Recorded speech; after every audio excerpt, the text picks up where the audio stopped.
So hello my dear friends, अब तक हमने पढ़ा रो ट्रांसफॉर्मेशन, कॉलम ट्रांसफॉर्मेशन, उससे इन्वर्स कैसे फाइंड करते हैं। फिर हमने ये पढ़ा कोफैक्टर्स कैसे निकालना, माइनर्स कैसे निकालना, उससे एडजॉइंट कैसे बनाना। तो उस पर मैंने बोला था कि एक्सरसाइज 51 पेज नंबर और 52 पेज नंबर पे एक एक्सरसाइज है जो आपको सॉल्व करनी है। तो उस एक्सरसाइज में से मैं एक ऐसा प्रॉब्लम ले रहा हूँ जिससे हमारा question number 1, question number 2, question number 3, question number 4 और क्वेश्चन नंबर 5 हम लोग सॉल्व कर सकते हैं। तो देखते हैं ये वाला प्रॉब्लम जो क्वेश्चन नंबर 4 का है। तो वो क्वेश्चन नंबर 4 वाले प्रॉब्लम से मैं क्वेश्चन नंबर 1 भी सॉल्व करके बताऊंगा, 2 भी सॉल्व करके बताऊंगा, 3 भी सॉल्व करके बताऊंगा और 5 भी सॉल्व करके बताऊंगा। सो माय डियर फ्रेंड्स, ये आप कॉपी में नोट डाउन कर लो कि क्या निकालना है। कोफैक्टर निकालना है, फिर मैट्रिक्स बनाना है कोफैक्टर का, फिर एडजॉइंट बनाना है, फिर एडजॉइंट बनाने के बाद ये रिलेशन देखना है, ये रिलेशन देखने के बाद मुझे इनवर्स भी फाइंड आउट करना है। तो देखते हैं कैसा होता है। सो माय डियर फ्रेंड्स, सबसे पहले क्वेश्चन क्या दिया है, ए। अभी ए का सबसे पहले हमको क्या निकालना है, कोफैक्टर। तो क्वेश्चन नंबर 1 का आंसर मैं बताऊंगा। क्वेश्चन नंबर 1 का आंसर कैसे लिखना है आपको, सबसे पहले क्या निकालना है, कोफैक्टर्स ऑफ ए। तो ए का मैट्रिक्स लिख लो, कितना 1 -1 2 3 0 -2 1 0 3। वहाँ पे कोई और एग्जाम्पल दिया होगा, ये कोई और एग्जाम्पल है ये, बट क्वेश्चन नंबर 4 वाला एग्जाम्पल है। तो इसके कोफैक्टर्स निकालते हैं। सबसे पहले हम लोग इसके एलिमेंट्स लिख लेंगे। तो A11 A12 A13 क्या है, A11 1 है, A12 11 यानी फर्स्ट रो फर्स्ट कॉलम, 12 यानी फर्स्ट रो सेकंड कॉलम, 13 यानी फर्स्ट रो थर्ड कॉलम वाला एलिमेंट। फिर A21 A22 A23 तो सेकंड रो वाले एलिमेंट लिख लो, 3 0 -2। फिर A31 A32 A33 फिर थर्ड रो वाले एलिमेंट लिख लो 1 0 3। लिख लिए। फिर माइनर लिखना है, minor of 1 1, minor of 1 2, minor of 1 3। Minor निकालना है यानी कैसा, जो भी पोजीशन दिया है, फर्स्ट रो फर्स्ट कॉलम दिया है, क्या दिया है, फर्स्ट रो फर्स्ट कॉलम। तो फर्स्ट रो फर्स्ट कॉलम भूल जाओ, ये कॉलम भूल जाओ और ये रो भूल जाओ, ये रो और ये कॉलम भूल जाओ। बचा कितना, 1 2 3 4। तो 3 × 0 0, 0 × -2 0। तो इसका आंसर आया 0, खत्म। फिर ये मिटा लेते। अभी फर्स्ट रो सेकंड कॉलम भूल जाओ, फर्स्ट रो भूल जाओ, सेकंड कॉलम भूल जाओ, ये भूल जाओ और ये भूल जाओ। तो बचा 1 2 3 4। तो 3 3 ज़ा 9 और 1 × -2 इज -2, बीच में लगता माइनस, तो ये हो जाएगा प्लस। तो ये इक्वल टू कितना आ जाएगा, 11। ठीक है। फिर फर्स्ट रो थर्ड कॉलम भूल जाओ, फर्स्ट रो थर्ड कॉलम भूल जाओ, फर्स्ट रो ये भूल जाओ और थर्ड कॉलम भूल जाओ। तो ये हट गया, ये हट गया, तो बचा ये 4। तो 3 × 0 1 × 0 0। ठीक है। फिर लिखो M21 M22 M23। ठीक है। तो 2 1, तो 2 भूल जाओ, 2 भूल जाओ और 1 भूल जाओ, ये भूल जाओ और ये भूल जाओ। बचे 1 2 3 4। -1 × 3 -3, 0 × 2 इज 0। ठीक है। तो -3 - 0 इज -3। ठीक है। फिर 2 2 2, तो 2 भूल जाओ और सेकंड कॉलम भूल जाओ, ये भूल जाओ और ये भूल जाओ। बचा 1 2 3 4। 3 1 ज़ा 3 माइनस 2 1 ज़ा 2, तो 3 - 2 1। ठीक है। फिर सेकंड रो भूल जाओ और थर्ड कॉलम भूल जाओ, सेकंड रो थर्ड कॉलम भूल जाओ, सेकंड रो भूल जाओ, थर्ड कॉलम भूल जाओ। तो 1 2 3 4। तो 1 × 0 0, माइनस 1 × -1 इज -1, माइनस माइनस +1। ठीक है। फिर M31 M32 M33, 31 32 नहीं बोलना। ठीक है। अब थर्ड रो फर्स्ट कॉलम भूल जाओ, थर्ड रो भूल जाओ, थर्ड रो भूल जाओ और फर्स्ट कॉलम भूल जाओ, ये भूल जाओ और ये भूल जाओ। बचा 1 2 3 4 बचा। -2 × -1 कितना, 2, माइनस माइनस प्लस हो जाता। फिर लेते माइनस, 0 × 2 इज 0, 2 - 0 इज 2। ठीक है। फिर थर्ड रो सेकंड कॉलम भूल जाओ, ये भूल जाओ और ये भूल जाओ। तो 1 × -2 विल बी -2 माइनस ये भूल जाना है और ये भूल जाना है, तो 3 × 2 6, तो ये हो गया -8, राइट। फिर थर्ड रो भूल जाओ और थर्ड कॉलम भूल जाओ, तो 1 2 3 4 बचा, तो 1 × 0 0 और 3 × -1 इज -3, यहाँ पे ऑलरेडी माइनस रहता तो क्या हो जाएगा ये प्लस, 0 + 3 = 3, ठीक है। फिर मैंने क्या निकालना है, मैंने निकालना है उसके कोफैक्टर्स। क्या निकालना है, उसके कोफैक्टर्स। तो कोफैक्टर्स कैपिटल ए से हम लोग डिनोट करते हैं। ये बड़ा इंटरेस्टिंग चीज़ है, ये जम गया मतलब आधे से ज़्यादा प्रॉब्लम इन्वर्स का सॉल्व हो जाता। सबसे ज़्यादा आसान इन्वर्स का प्रॉब्लम करने वाला ये फॉर्मूला मेथड यानी एडजॉइंट मेथड है, ठीक है। अब ये हो गया 0 11 0 -3 1 1 2 -8 3, ठीक है। ये क्या निकले मेरे माइनर्स। अभी मुझे क्या निकालना है, कोफैक्टर्स। तो कोफैक्टर्स देखो कैसे मिलता।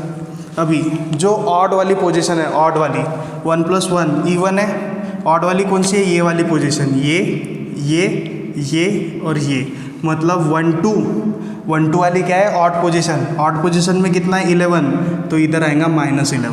फिर 2 1 वाली पोजीशन, 2 1 वाली पोजीशन में क्या है -3, तो आ जाएगा +3, साइन चेंज हो जाएंगी ऑड वाली।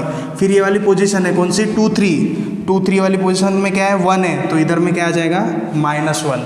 फिर 3 2 वाली पोजीशन, 3 2 वाली पोजीशन कौन सा है -8, तो इधर आ जाएगा +8, ठीक है। साइन चेंज कर दिए 4 जगह पे, 1 2 पे, 2 1 पे, 2 3 पे, 3 2 पे, इतने ही जगह पे हमको साइन चेंज करना है। बाकी जो टर्म्स है वो एज इट इज़ लिखना है, मतलब 0 यहाँ पे भी आया 0, यहाँ पे आया 1, यहाँ पे आया 2 और यहाँ पे आया 3। सिर्फ मैंने चेंज कौन सा किया, 1 2 3 4, ये जो डायमंड मेरा बन रहा है, ये जो मेरा डायमंड बन रहा है, बस इन्हीं जो प्लेसेस के मैंने साइन चेंज कर लिए।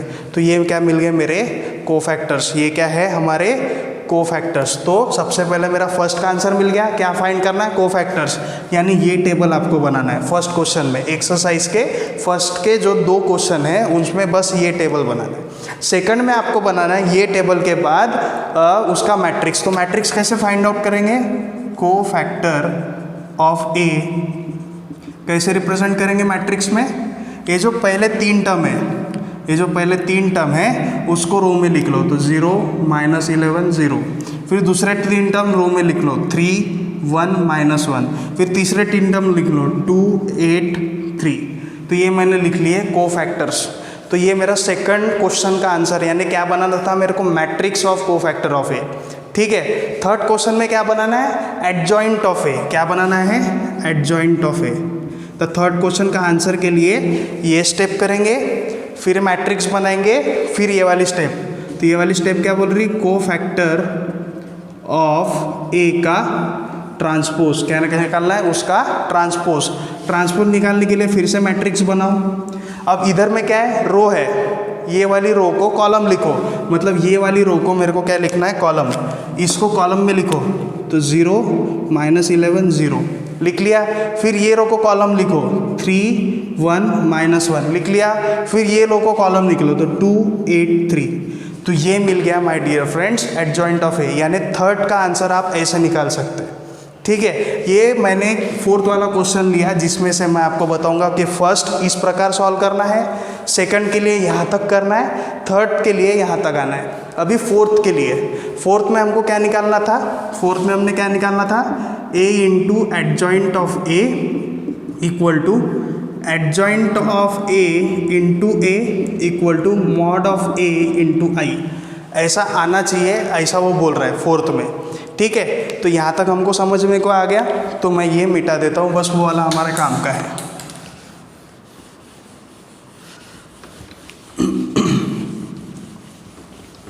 ठीक है, अभी हमारे पास क्या आ गया है, एडजॉइंट आ गया। तो एडजॉइंट को मैं यहाँ पे अच्छे से लिख लेता हूँ। एडजॉइंट ऑफ ए कितना है, 0 3 2 -11 1 8 0 -1 3 लिख लिया मैंने ये पार्ट, ठीक है। अब क्या करना है, मल्टीप्लाई करना है, a into adjoint of A, a into adjoint of A. अब मल्टीप्लिकेशन आता है कि हमको कैसे करते हैं, सबसे पहले चेक करते कितने बाय कितने का मैट्रिक्स है। ये भी 3 बाय 3, ये भी 3 बाय 3, तो इसका कॉलम और इसका रो कैंसल आउट हो जाता, तो जो भी बचता कि इतने कॉलम रहेंगे और इतने रोज रहेंगे। ठीक है, फिर क्या करते हैं, कॉलम को रो से मल्टीप्लाई, ये कॉलम है ये रो है, तो इसको इससे मल्टीप्लाई करो, तो 1 इंटू 0 0, -1 इंटू -11 इज +11 और 2 इंटू 0 इज 0, तो ये फर्स्ट एलिमेंट में जो मिल गया। फिर इसका सेकंड एलिमेंट, इसका थर्ड एलिमेंट, तो सेकंड एलिमेंट देखो 1 इंटू 2, तो 1 इंटू 3 3, -1 इंटू 1 1 और 2 इंटू -1 इज -2। इधर का रो इधर का column, first row second column, तो ये फर्स्ट रो सेकंड कॉलम मिला। फिर first row third column 1 into 2 2, -1 into 8 is -8, 2 into 3 6। इस प्रकार से मैंने मल्टीप्लाई कर लेना है। ठीक है, फिर second row first column 3 into 0 0, 0 into -11 -0 into -11 is 0 और -2 इंटू 0 इज 0, तो यहाँ पे 0 0 0 आ गया। फिर इसको इससे 3 3 जा 9, 0 1 जा 0, -2 इंटू -1 इज +2।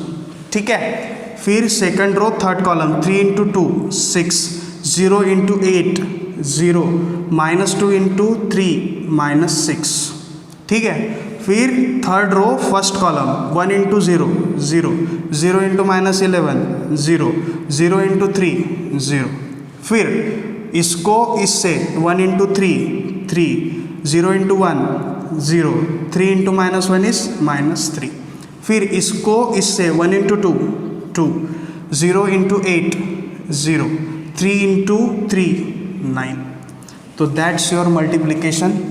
तो ये कितना मिलेगा, 0 + 11 11, 3 + 1 4 4 - 2 2, 2 - 8 -6 -6 + 6 0, ये 0 यहाँ पे 0, 9 + 2 11, 6 - 6 0। ठीक है, 3 - 3 0। ठीक है, फिर 2 + 9 11, सब तरफ 0 है, यहाँ पे क्यों 2 आया, मतलब यहाँ पे कुछ तो भी गलत हुआ है। तो फर्स्ट रो सेकंड कॉलम 3 1 जा 3, -1 इंटू 1, तो यहाँ पे -1 आएगा। ठीक है, तो यहाँ पे भी कितना मिल जाएगा 0। सो देखो माय डियर फ्रेंड्स, एक प्लस और माइनस के वजह से पूरा गलत हो जाता है। ये आ गया। ठीक है, फिर आप मल्टीप्लाई करके देखो,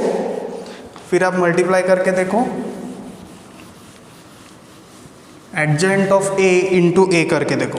अभी क्या करना है, ए से एडजॉइंट ऑफ ए किया, अभी एडजॉइंट ऑफ ए इंटू ए करके देखो, आपको सेम आंसर मिल रहा है। यही आंसर मिलेगा, कितना मिलेगा 11 0 0 0 11 0 0 0 11। ये आपको करके देखना है बुक में, तभी आपको मिलेगा। मैंने इससे मल्टीप्लाई किया, अब इसका रो और इसका कॉलम करना। अब तक हमने क्या किया, इसका रो इसका कॉलम, अब इसका रो इसके कॉलम से करना, तो ऐसा मिलना चाहिए। ये मिलने के बाद फिर आपको मल्टीप्लाई करना है मॉड ऑफ ए इंटू आई। तो मॉड ऑफ ए है कितना, तो मॉड ऑफ ए हम लोग निकाल लेते हैं 1 इंटू 0 0 0, फिर -1 है तो यहाँ पे +1 आ जाएगा, इसका रो इसका कॉलम 9 + 2 11, फिर ये 2 इंटू ये कितना, ये भूल जाए तो यहाँ पे भी 0, तो इधर आ गया 11, कितना है 11। मॉड ए कितना है 11 और ये कितना है 1 0 0 0 1 0 0 0 1। आइडेंटिटी मैट्रिक्स ऐसे लिखते, 11 से अंदर मल्टीप्लाई करो तो 11 0 0 0 11 0 0 0 11। So that's your answer. तो इससे क्या पता चल रहा है, ये है इक्वेशन 1, ये है 2, ये है 3। तो फ्रॉम 1 2 एंड 3 क्या मिला हमको, a into adjoint of a equal to मिला adjoint of a into a equal to मिला मॉड a इंटू आई। ये मेरा प्रूफ हो गया। तो ये my dear friends question number 4 exercise page number 51 और 52 में का। ठीक है, तो इस प्रकार से आपको फर्स्ट सिर्फ कोफैक्टर निकालना है, सेकंड में मैट्रिक्स बनाना है, थर्ड में एडजॉइंट करना है, फोर्थ में क्या करना है, फिर इसको मल्टीप्लाई करके देखना है, फिफ्थ में हमको क्या निकालना है, इन्वर्स। तो इन्वर्स निकालने के लिए माय डियर फ्रेंड्स बहुत सिंपल सा है, मैं यहाँ से डायरेक्ट बता देता हूँ, यहाँ पे कर लेता हूँ। तो इन्वर्स कैसे फाइंड करना है फिफ्थ में। तो फिफ्थ में क्वेश्चन दूसरा दिया है, स्टेप्स यही रहेगी, बट फिफ्थ में क्या करना है, ए इन्वर्स निकालने के क्या फॉर्मूला है, adjoint of A upon mod A. तो मॉड ए कितना निकला 1/11, एडजॉइंट ऑफ ए कितना निकला 032 -1 18 और 0 -1 3। तो that's your answer of fifth. तो फिफ्थ को आपको ये मल्टीप्लाई नहीं करना है फिफ्थ में आपको जैसे ही एडजॉइंट मिल गया वैसे ही फॉर्मूला में पुट करके आंसर निकालना है। तो इस प्रकार से आप फिफ्थ भी सॉल्व कर सकते हैं। तो ये हमने एक्सरसाइज कंप्लीट कर ली। सिक्स्थ में ये पूछा है कि फाइंड द इन्वर्स, ये नहीं पूछा है कि रो से करो, कॉलम से करो कि एडजॉइंट मेथड से करो, ठीक है। तो इस प्रकार से आप क्या कर सकते हैं, रो से भी कर सकते हैं, कॉलम से भी कर सकते हैं और एडजॉइंट से भी कर सकते हैं। प्रीफरेबली रो से करके देखना, नहीं आया तो एडजॉइंट से करके देखना। ये आपका बेसिक प्रैक्टिस है एडजॉइंट या इन्वर्स निकालने की। ये माय डियर फ्रेंड इस चैप्टर का सबसे इम्पॉर्टेंट बोलेंगे एस्पेक्ट है इन्वर्स, ठीक है। इसके ऊपर जो हमारा नेक्स्ट टॉपिक है वो है वर्ड प्रॉब्लम्स। तो वर्ड प्रॉब्लम आप तभी सॉल्व कर सकते हैं जब आपको इन्वर्स निकालने को आएगा। तो अगर वर्ड प्रॉब्लम आपको नहीं आएंगे, अगर आपको इन्वर्स नहीं आया तो, ठीक है my dear friends. Next topic का हमारा रहेगा word problem of matrices. Thank you.